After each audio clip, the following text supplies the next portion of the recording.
So this is a video I've wanted to do for quite a few months now, and it just kept being put on the back burner, and I do others, for whatever reason. But this one has been kind of brewing and percolating for a while, and it started back in the winter. And I had a couple of kids whose parents communicated to me just what a miserable experience their kids were having in their sport at that time. The sport had just started.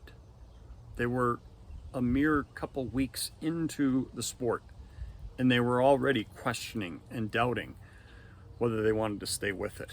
These aren't just any kids. These are kids that are really good players who are leaders in their programs, and yet they were miserable with the experience that they were going through. And I thought, how sad is this?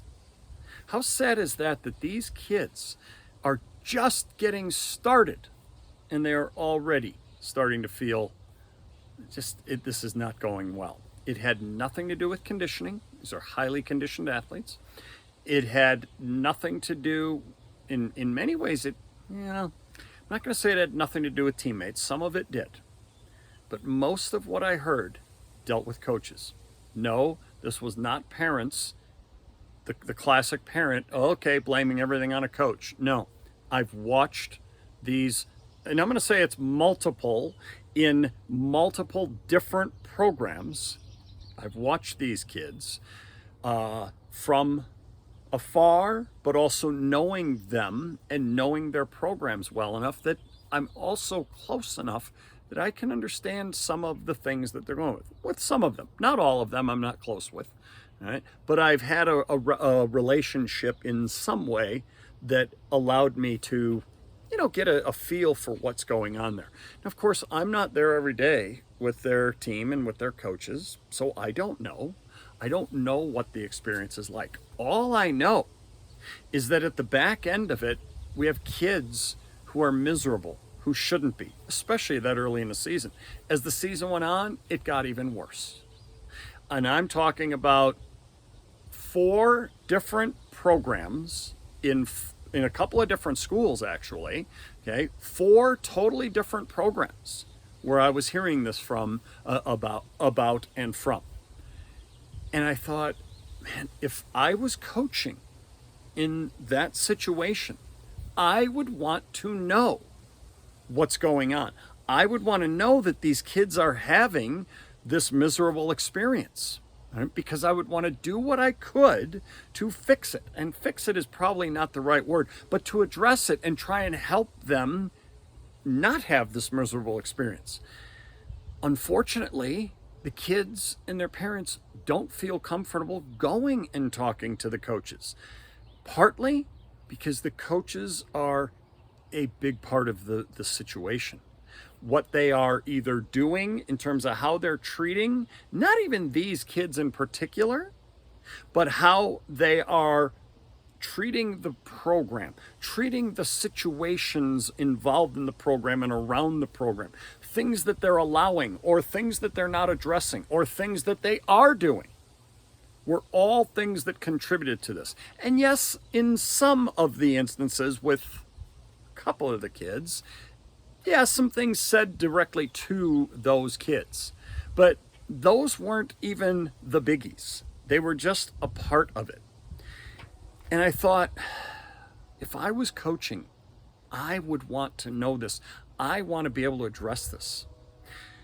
More importantly, I would think I would be able to pinpoint and see, how are we feeling? How are we doing? I would want to follow up. I would want to be asking questions, dealing with our kids on a regular basis. Well, one of the ways that we do that is something that we teach all the time. Work on creating core covenants and standards for your teams, and then work on those and deal with those and teach those. Implement strategies for getting those into your teams. Institutionalize those covenants and get them going throughout your program. Do things where you are creating the culture that you seek. I don't know how much culture building these different programs are doing. From what I hear, again, I'm just hearing it from one side, they're not doing any. anything like that. And that is a problem. We coaches, and I spent so many years doing this myself. Yeah, I tried to institute philosophies, and we would talk about some things, but I didn't have a specific plan for here's how we're going to implement our different standards to create the culture that we want. I didn't start doing that till a good about 8 to 10 years into my career, and then really start doing that until about 17 years into my career, 16, 17 years into my career. It's like, oh my gosh, what a difference that makes. Because it gave us something to focus on, gave us something to zero in on and build culture and hear from the kids and get them involved in it. And so they felt a part of the empowerment. They felt some empowerment in terms of creating the culture and being a part of the creation of the culture we were trying to build. And they had a say, they had a voice. And then when we weren't necessarily following some of those standards or living up to those standards, either I could address them about them, or they would address me and say, Coach, we aren't working on this really well. We need to. That's how you start building team. And that's how you then build a team where the kids feel comfortable coming and talking to you about the various things that are going on within the program. But if you never discuss these things and never plan out, you plan practice, you plan, here's what we're going to do at this time and this time, we're going to work on all these things. Why wouldn't you do that with culture building? Why wouldn't you do that with team building? And so if you aren't going to build in that time, guess what? You're going to have issues like these programs have that their coaches don't even know, to this moment, don't even realize they have. Now, if I were to talk to the coaches, I'm sure I would hear, well, you don't know what we did and you don't see what that kid has done. You're right, I don't. I'm getting one side of it. But I do know that the side I'm getting is not positive. And so whatever is going on isn't working with at least some of those kids. And I know they're not alone, because then I heard about other kids within these programs who were feeling, if not the same, certainly similarly. So what are you doing on a consistent basis to create the kind of culture that you want to create so that you don't have kids feeling miserable 2 weeks into the season and then it just going downhill from there? And so please understand the importance of being intentional, being purposeful in creating the kind of culture that you want, and creating the kind of culture where the kids feel comfortable coming and talking to you when some of those things aren't happening or they are struggling, right?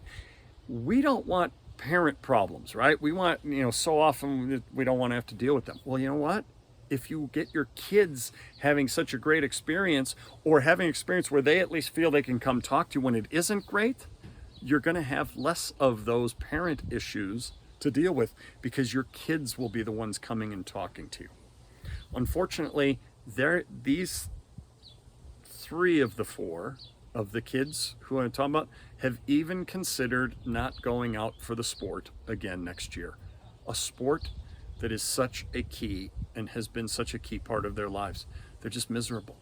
And so hopefully they're going to turn that attitude, that feeling around this summer and have a good summer experience, and things will change. But if I'm the coach of those kids, I want to be able to have some, input and impact on them to try and turn it around. But how do I do that if I don't even know what's happening? So communicate with your kids, be open to your kids, constantly bring them in and talk to them.